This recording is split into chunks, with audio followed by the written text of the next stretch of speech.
तो मूवी के स्टार्टिंग में हम एक आदमी को देखते हैं जिसका नाम जेक होता है और वो किसी पोर्ट में होता है। ये एक स्पेस पोर्ट था जो कि स्पेस में ट्रेवल किया करता था। यहाँ पर इस आदमी को काफी देर बाद होश आया था और ये इस पोर्ट में ऑलमोस्ट 6 साल से था। उसकी टांगे पैरालाइज हो चुकी थी। लेकिन यहाँ पर पहले तो हमें समझ नहीं आता कि जेक स्पेस में क्या कर रहा है और किस लिए आया गया है। लेकिन तभी हम पास्ट के कुछ सीन्स देखते हैं जिससे हमें सारी की सारी स्टोरी क्लियर हो जाती है। जेक का एक ट्विन ब्रदर था जो कि बहुत अच्छा साइंटिस्ट था और वो स्पेस में जाना चाहता था। उसे नई नई चीजें डिस्कवर करने का बहुत शौक था, लेकिन उसकी कुछ लोगों से लड़ाई हो गई। कुछ पैसों की खातिर उसे मार दिया गया। स्पेस में भेजने के लिए भी नासा का भी बहुत खर्चा हुआ था। तो जेक ये नहीं चाहता था कि ये सारे पैसे जाया जाएं और जो उसके भाई का ख्वाब था वो खुद पूरा करना चाहता था। तो वो उसकी जगह स्पेस में चला जाता है किसी दूसरे प्लेनेट को देखने के लिए। वो यहाँ जाने के लिए इसलिए भी तैयार होता है क्योंकि वो पैरालाइज होता है और जो उसकी टांगों का इलाज था वो काफी ज्यादा महंगा था। तो उसे एक होप होती है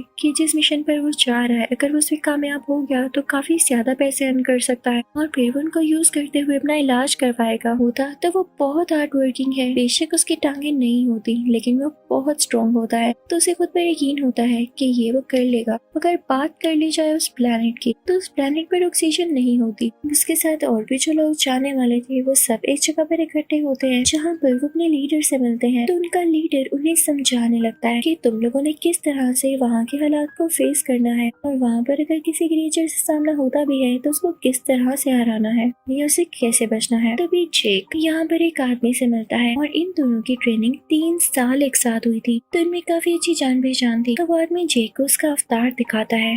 इस अवतार में इंसानों के भी डीएनए थे और उन क्रिएचर्स के भी जो कि उस प्लेनेट पर रहा करते थे जहाँ पर ये लोग जा रहे थे। इनका प्रोजेक्ट स्टार्ट होता है लेकिन तभी वहाँ पर इस प्रोजेक्ट के लीडर आते हैं। वो सीधा इस प्रोजेक्ट के हेड के पास जाती है जो कि एक बिजनेसमैन होता है और उसने ये प्रोजेक्ट स्टार्ट किया था। वो उसे कहती है कि तुम्हारा जेक को लाने का क्या मकसद था। तो वो हेड उसे बताता है कि इसमें कोई मसला नहीं है, वो समझदार है और तुम्हें पता भी है कि हम उस प्लेनेट पर क्यों जा रहे हैं। वो उसे कीमती स्टोन दिखाता है। वो कहता है कि हम उस प्लेनेट से ये स्टोन लेंगे। ये 1 केजी स्टोन 100 करोड़ का बिकता है, यानी इसका सिर्फ 10 ग्राम 1 करोड़ का बिकेगा। तो तुम खामोशी से होने दो जो हो रहा है। फिर अगले दिन हम देखते हैं कि जेक को एक मशीन में भेजा जाता है जिससे वो अवतार बन के बाहर आता है। उसको अवतार की बॉडी में शिफ्ट कर दिया गया था जिसे पाकर वो बहुत खुश था। लंबे लंबे कान, लंबी सी दुम, लंबी सी चोटी और नीले यानी ब्लू रंग से वो काफी खुश था। फिर जेक मिलता है एक गर्ल। तो वो जेक की काफी तारीफ करता है क्योंकि जेक पहले फौज में था यानी आर्मी में था और उसकी एक्टिविटीज काफी अच्छी थी। तो वो जेक से कहता है कि तुम बहुत आगे जा सकते हो और वहाँ उस प्लेनेट में जाके वहाँ के लोगों के साथ ज्यादा से ज्यादा टाइम स्पेंड करना, क्योंकि तुम जितना टाइम उनके साथ स्पेंड करोगे वो उतना ही तुम पे ट्रस्ट करने लगेंगे। और तुम जानते हो ना कि इस प्रोजेक्ट का हेड यही चाहता है कि उस प्लेनेट से ज्यादा स्टोन निकाल सके। इसके लिए पहले तो उन क्रीचर्स को वहाँ से हटाना होगा। तो अगर तो तुम ये काम कर लो तो अच्छी बात हो, लेकिन अगर 3 महीने के अंदर तुम ऐसा ना कर पाए तो हमें मजबूरन यानी ना चाहते हुए भी वहाँ पर हमला करना होगा और जंग छिड़ जाएगी, क्योंकि स्टोन तो हमने पाना ही पाना है। वो उसे कहता है कि इसके बदले में मैं तुम्हारी टांगे भी ठीक करा के दूंगा। तो इस चीज के लिए जेक मान जाता है। वो लोग उस प्लेनेट पर पहुंच जाते हैं। वहाँ जाते ही जेक जो कि अब एक अवतार होता है काफी खुश होता है, चीजों को छूने लगता है। तभी वो देखता है कि वहाँ पर बड़े बड़े जानवर हैं। एक अजीब सा जानवर जेक के पीछे बढ़ जाता है तो जेक एक झरने में छलांग लगा देता है, लेकिन अब वो अपनी टीम से अलग हो चुका था। वहाँ पे जेक अपने लिए एक नेजा तैयार करता है। उस तरफ उसकी टीम उसे काफी ढूंढती है लेकिन उसे नहीं मिलता। तो वो लोग यहाँ से ये सोचते हुए चले जाते हैं कि ये खतरनाक प्लेनेट है और क्या पता अब तक जेक मारा गया हो। जेक वहीं जंगल में होता है। तभी हम देखते हैं कि कोई फीमेल उसे देख रही होती है और वो उसी प्लेनेट की क्रिएचर होती है जिसका नाम नीत्री होता है। वो जेक पर एरो चलाने ही वाली होती है कि तभी उस पर एक फूल आकर बैठता है। तो वो अपना डिसीजन बदल लेती है और वहाँ से चली जाती है। अब रात को जेक के पीछे उस प्लेनेट के काफी खतरनाक जानवर बढ़ जाते हैं और उस पर अटैक करने के लिए आगे बढ़ रहे होते हैं, लेकिन जेक उनसे फाइट बैक करता है। उनको भगाने के लिए आग भी जलाता है। तभी वहाँ पर नेत्री आकर उसे बचाती है, लेकिन इस दौरान वहाँ के कुछ जानवर भी मारे जाते हैं। तो नेत्री को गुस्सा आता है। वो जेक से कहती है कि तुम्हें बचाने के चक्कर में मेरे जानवर मारे गए। तो जेक उससे कहता है कि गुस्सा किस चीज का दिखा रही, अगर अपने जानवरों की इतनी फिक्र थी तो मुझे बचाया ना होता। तो नेत्री उसे कहती है कि तुम बिल्कुल बच्चे हो। तो जेक उसे कहता है तो फिर मुझे सिखाओ कैसे लड़ा जाता है। इसी के साथ जेक की बॉडी पर वही ग्लोइंग फ्लावर्स आकर बैठ जाते हैं। नेत्री इस कबीले के सरदार की बेटी होती है तो वो जेक को अपने कबीले के पास लेकर जाती है। उसके कबीले के लोग जेक को मारना चाहते हैं लेकिन नेत्री उनको रोकती है। तो ये बात एक और क्रिएचर को अच्छी नहीं लगी। ये वही क्रिएचर होता है जो कि अब आगे जाकर इस कबीले का सरदार बनने वाला था। लेकिन नेत्री की माँ जो कि वहाँ की रानी होती है नेत्री से कहती है कि तुम्हें मैं इजाजत देती हूँ, तुम जेक को चीजें सिखा सकती हो। दूसरी तरफ हम देखते हैं कि जेक की असल दुनिया में आंख खुलती है, यानी उसी पोर्ट में। तो वो सबको बताने लगता है कि मैंने उन लोगों का ट्रस्ट जीतने के लिए पहला स्टेप तो पार कर लिया, जिसे सुनकर सब लोग काफी खुश होते हैं। अब नेत्री जेक को काफी चीजें सिखाने लगती है, जैसे कि हॉर्स राइडिंग वगैरह। दूसरी तरफ हम इस प्रोजेक्ट के लीडर को देखते हैं जो कि अपनी टीम को लेकर इस जगह पर आ जाती है। वहाँ पर इनका एक छोटा सा कैबिन होता है पहाड़ों के ऊपर, जो कि बादलों में उड़ सकते थे। ये बहुत ही चार्मिंग व्यू है। उस तरफ जेक की ट्रेनिंग आहिस्ता आहिस्ता शुरू हो जाती है। देखते ही देखते जेक की काफी अच्छी ट्रेनिंग हो जाती है और वो वहाँ की सब बातें सीख जाता है। हॉर्स राइडिंग करना, वहाँ शिकार कैसे करना है, और सबसे बड़ी बात नेचर से प्यार करना। अब नेत्री जेक को एक जगह पर लेकर जाती है जहाँ पर वो उसे एक परिंदे से मिलवाती है। वो उससे कहती है कि ये उड़ सकता है और पता है इसकी खासियत क्या है, कि ये अपना राइडर खुद ही चुनता है और सारी जिंदगी उसी के साथ सिंसियर रहता है और उसी को लेकर उड़ता है, उसके अलावा किसी को नहीं चुनता। कि इसमें खतरे वाली बात ये है कि इसको चुनने से पहले तुम्हें भी बहुत केयरफुल रहना होगा, ये तुम्हें मार भी सकता है। अब ऐसे ही होता है, लेकिन जल्द ही जेक उस परिंदे को चुन लेता है और उस पर काबू पाकर उड़ने लगता है। नेत्री और जेक अपने अपने परिंदों पर उड़ रहे होते हैं और काफी एंजॉय कर रहे होते हैं। जहाँ पर इन्हें एक दरख्त भी नजर आता है। वो जगह काफी खूबसूरत होती है, लेकिन तभी इनके पीछे एक खौफनाक परिंदा पड़ जाता है। तो ये लोग जल्दी उससे लड़के उसे हरा देते हैं और अपनी जान बचा लेते हैं। तो नेत्री जेक को बताती है कि ये मेरे एंसेस्टर्स की सवारी हुआ करती थी, इस पर सवारी करना बहुत मुश्किल है और इसके बारे में ये माना जाता है कि ये दुखों को खत्म कर सकता है और प्रोस्पेरिटी ला सकता है। अब जेक को यहाँ पे 3 महीने गुजर जाते हैं तो कर्नल उसे वापस बुलाता है और कहता है कि जो काम मैंने तुम्हें कहा था लगता है वो तुम भूल रहे हो। तो जेक कहता है कि नहीं, मैं भूल नहीं रहा हूँ, बस कल उनका एक इवेंट है जिसमें वो सारे लोग मुझे एक्सेप्ट कर लेंगे, यानी मैं भी उनका हिस्सा बन जाऊंगा। तो कर्नल कहता है कि अगर तुम ऐसा ना कर सके तो मैं वापस तुम्हें जमीन पर भेज दूंगा। तो जेक कहता है कि आप फिक्र नहीं करें, मैं कल उनको उस जगह से हटा दूंगा। तो कर्नल कहता है कि चलो देखते हैं। अगला दिन आ जाता है और वो इवेंट होता है जिसमें सब लोग यानी उस प्लेनेट पर रहने वाले सारे क्रिएचर्स जेक को एक्सेप्ट कर लेते हैं। नेत्री जेक को एवा का दरख्त भी दिखाती है जो कि उनका प्योर दरख्त होता है और वो हमेशा ग्लो किया करता था। यहाँ पर नेत्री जेक को ये भी बताती है कि तुम चाहो तो इस कबीले में से किसी भी लेडी को चुन सकते। तो जेक उससे कहता है कि मुझे तो तुम अच्छी लगती हो और यहाँ पे नेत्री भी मुस्कुरा देती है। तभी हम देखते हैं कि कर्नल वहाँ पर मुझे दरख्त गिराने लगा है क्योंकि वो अपना काम शुरू करने वाला होता है, जिसे देखकर सारे कबीले वालों को गुस्सा आ जाता है।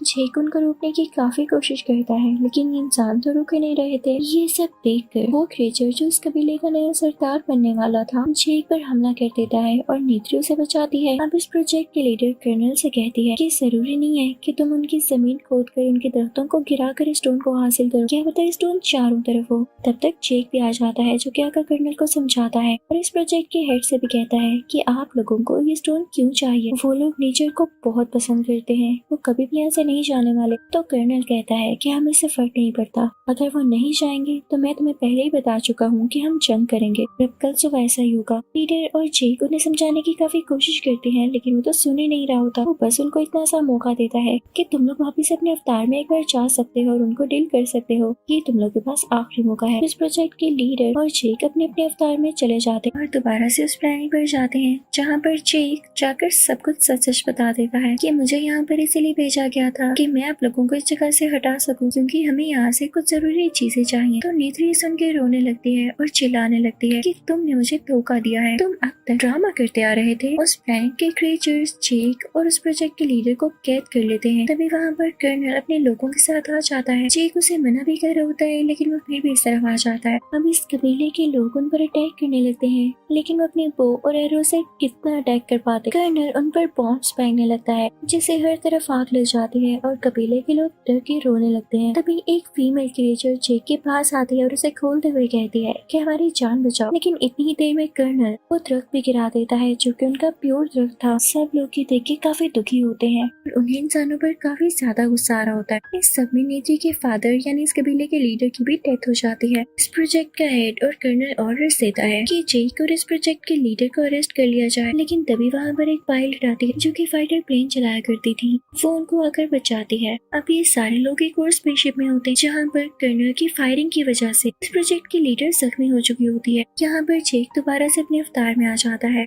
लेकिन जेक देखता है कि यहाँ के सारे लोग किसी और जगह चले गए और वो वहीं पर होता है जहाँ पर उनका प्योर थ्रस्ट गिर चुका था। उन्हें लग रहा था कि जैसे जेक भाग चुका है और वो इनकी मदद के लिए कभी भी नहीं आएगा, लेकिन अब की बार जेक उसी परिंदे पर सवारी करता हुआ था जिस पर नेत्री के एंसेस्टर्स ने सवारी की। इन लोगों का यही मानना था कि जो इस परिंदे पर सवारी करेगा वो गम के बादलों को भी हटा सकेगा, यानी प्रोस्पेरिटी ला सकेगा। तो जब जेक इस परिंदे पर इनके पास आता है तो सब लोग बहुत खुश होते हैं और ये सोचते हैं कि वाकई जेक दूर नहीं भागा था, बल्कि अब तो वो आ गया है हमारी मदद करने के लिए। तो नेत्री भी बहुत खुश होती है। जेक वहाँ नेत्री की मदर से बात शेयर करता है कि मेरे एक साथी जख्मी है, क्या उसे बचाने का कोई तरीका है? तो वो उसे ये बताती है कि हाँ, अगर वो अपने अवतार में वापस आ जाए तो चांसेस है। लेकिन एट लास्ट वो प्रोजेक्ट लीडर को चाह कर भी नहीं बचा पाते और उसकी डेथ हो जाती है। तो जेक इस कबीले में ऐलान करता है कि हम कर्नल के खिलाफ लड़ाई करेंगे और सब लोग उसकी तरफ हो जाते हैं और उसका साथ देने के लिए तैयार हो जाते हैं। ये तादाद में यानी क्वांटिटी में बहुत ज्यादा होते हैं जिसकी वजह से कर्नल भी डरा होता है। लेकिन मसला ये था कि उसके पास बहुत बड़े बड़े जंगी जहाज और एडवांस वेपन्स थे, लेकिन जेक और बाकी कबीले वालों के पास सिर्फ तीर कमान यानी बो और एरो था। लेकिन जेक इस बात पर इतना ध्यान नहीं देता क्योंकि वो इस प्लेनेट को अच्छी तरह से जानता है और वो ठान लेता है कि वो जरूर इस प्लेनेट के लिए और नेचर के लिए लड़ेगा। वो उसी प्योर दरख्त के पास जाता है और उससे कहता है कि आप हमारी मदद करें, कर्नल यहाँ नेचर को तबाह करने आ रहा है, वैसा होने मत दीजिएगा। अब कर्नल अपना हमला कर देता है। वो बहुत ज्यादा आर्मी को अपने साथ लेकर आया था। वो सबसे पहला शूट उसे प्योर दरख्त की तरफ करता है, लेकिन इससे पहले ही वहाँ पर उस प्लेनेट के क्रिएचर्स आ जाते हैं जिन्होंने अपने घोड़ों तक को तैयार कर रखा था। जेक भी उसी ब्लू परिंदे पर आ रहा होता है। इन सब के पास तीर कमान था, लेकिन कर्नल और उसके साथी लोगों पर भारी पड़ रहे थे अपने एडवांस वेपन्स और स्किल्स की वजह से। लेकिन दूसरी तरफ इस प्लेनेट के क्रिएचर्स में काफी ज्यादा स्ट्रेंथ थी क्योंकि ये अपनी विल पावर को सबसे आगे रखते थे और यही सबसे स्ट्रॉन्ग बात थी। कर्नल वहाँ पर काफी ज्यादा क्रिएचर्स पर अटैक करने लगता है। तभी वहाँ पर वो फाइटर पायलट आती है, लेकिन इससे पहले कि वो जेक को बचा पाती कर्नल उस पर भी फायरिंग शुरू कर देता है, जिसकी वजह से नेत्री का वो परिंदा भी जख्मी हो जाता है। काफी तबाही होने लगती है। इस फायरिंग की वजह से इस कबीले का नया सरदार भी मारा जाता है जो कि जेक का मजाक उड़ाया करता था। अब कर्नल का अगला टारगेट होता है वही प्योर दरख्त, क्योंकि उस पे हमला करके ये इन लोगों पर कंट्रोल करना चाहता था। सब में नेत्री भी काफी घबराई हुई होती है, लेकिन यहाँ भी इससे पहले कि उस दरख्त पर कोई हमला करता जेक की दुआ कबूल हो जाती है जो कि उसने उसी प्योर दरख्त के सामने की। दूसरी तरफ से बड़े बड़े परिंदे आने लगते हैं जिन पर गोलियों का भी कोई असर नहीं हो रहा था। वो कर्नल पर और उन सब लोगों पर जिन्होंने वेपन्स पकड़े होते हैं अटैक करने लगते हैं। उनके वेपन्स गिराने लगते हैं। जिस जहाज से लोग एक्सप्लोजन करने वाले थे जेक उस पर हमला करके उसे गिरा देता है, तो वो जहाज तबाह हो जाता है। एक्सप्लोजन होने से भी बच जाता है। अब जेक कर्नल के जहाज पर भी हमला करता है जिससे उसका जहाज भी तबाह हो जाता है। तो कर्नल अपने जहाज से नीचे जंप लगा देता है, लेकिन जेक दरख्तों में अटकर बच जाता है। तभी कर्नल को वो कैबिन नजर आता है जिसमें जेक होता है, यानी जेक का ह्यूमन वर्जन जो कि भी बेहोश था। तो वो सोचता है कि इस पर हमला करके जेक को ही मार डाले, तो जेक के मरने के बाद इसका अवतार कैरेक्टर भी खत्म हो जाएगा। लेकिन इससे पहले ही वहाँ नेत्री आ जाती है। वो कर्नल से काफी लड़ती है, लेकिन यहाँ पर वो कमजोर पड़ रही होती है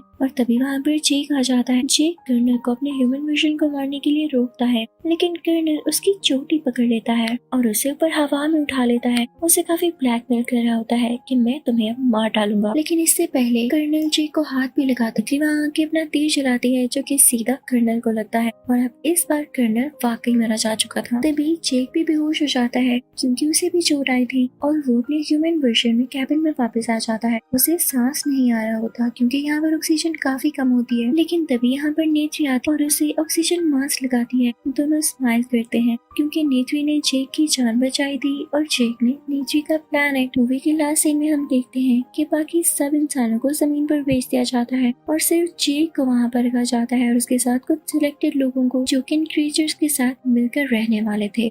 जेक को हमेशा के लिए उसकी बॉडी से निकाल के इस अवतार कैरेक्टर में ही बदल दिया जाता है और अब वो नेत्री के साथ और इस प्लेनेट में काफी ज्यादा खुश होता है। इसी के साथ इस मूवी का एंड होता है।